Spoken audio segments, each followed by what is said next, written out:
Hello, स्वागत है आप सबका सपना विशाल ब्लॉग में। आज मैं फ़ोन क्लियर कर रही थी ना, तो ये कुछ क्लिप्स पड़ी थी। ये क्लिप्स मेरी है, पता है, ये करवा चौथ वाला दिन है और ये मैं नहा के लेटी थी। जस्ट एक दिन पहले मेहंदी लगाई, जैसे कि सब लोग तैयारी करते हैं करवा चौथ की, मैंने भी किया।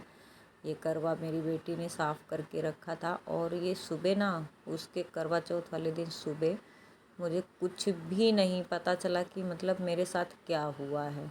107 106 बुखार।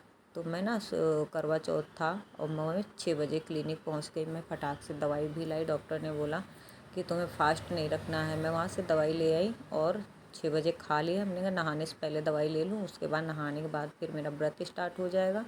लेकिन डॉक्टर ने साफ मना कर दिया, बोले कि ऐसा कुछ भी ना करना, नहीं तो तुम्हारे जान पे बनाएगी, फिर आप मेरे पास मत आना। ये शाम के पूजा के समय का हाल है। मेरी बहन तैयार बैठी है, हमसे बोल रही ना कि थोड़ा सा कुछ चेंज कर लो, कपड़े बदल लो, अगर उठ पाओ मैं कपड़े ले आऊँ। उसने मेरे पैर में कलर लगाया, मेरे बाल झाड़े, लेकिन मैं नहीं उठ पा रही। फिर वो जैसे तैसे मुझे टांग के, मेरे बहनोई और मेरे हस्बैंड वैसे ही मुझे गोदी में लेके ऊपर गए, क्योंकि मेरे पैर में पता नहीं क्या हो गया था।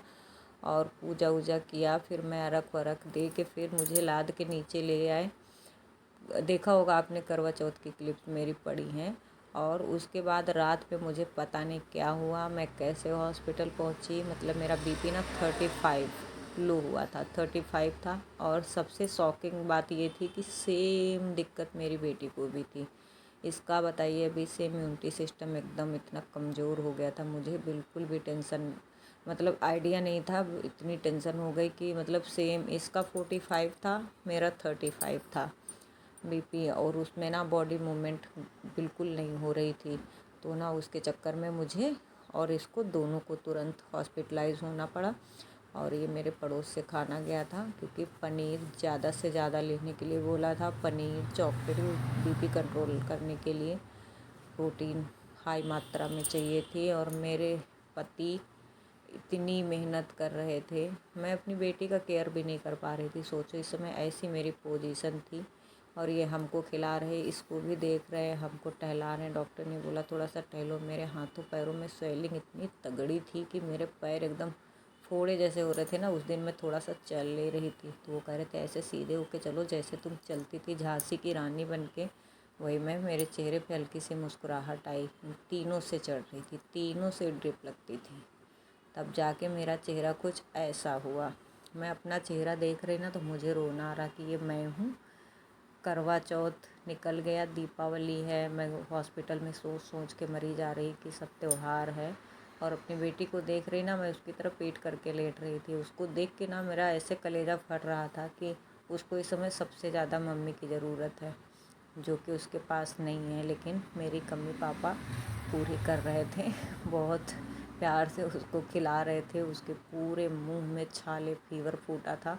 मेरे भी मुंह से छाले निकले थे। फिर हम लोग डिस्चार्ज होके घर आ गए। कुछ एक क्लिप्स पड़ी थी तो मैंने आपको दिखा दिया। और ये ना मॉर्निंग है, ये सुबह, ये मॉर्निंग का है। गर्म पानी पिया मैंने, फिर कॉफ़ी पिया, और ये सब इन्होंने बना के दिया। सुबह 6 बजे है। और उसके बाद भी मुसीबतों ने पीछा छोड़ा नहीं था।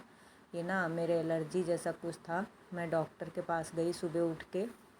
उन्होंने बोला ना ये माता रानी निकली हैं तुम्हारे, अभी तुम रेस्ट करो जाके। तो फिर इनके आगे किसी की नहीं चलती है। माता रानी को भी इसी समय आना था, जब शरीर मेरा कमज़ोर पड़ा था और त्यौहार घर पे था। चलो बट कोई ना, बहुत कायदे से निकली हैं, पर ठीक है, माता की दया है। आई हैं तो जाएंगी भी। तो अब मैं बिस्तर पे हूँ, अभी आप लोगों से रूबरू नहीं हो पाऊँगी 2-3 दिन के लिए, रेस्ट पे हूँ। माता रानी जब जाएंगी विदा करके, फिर मैं आप लोगों से मिलूँगी। तब तक आप बने रहिएगा हमारे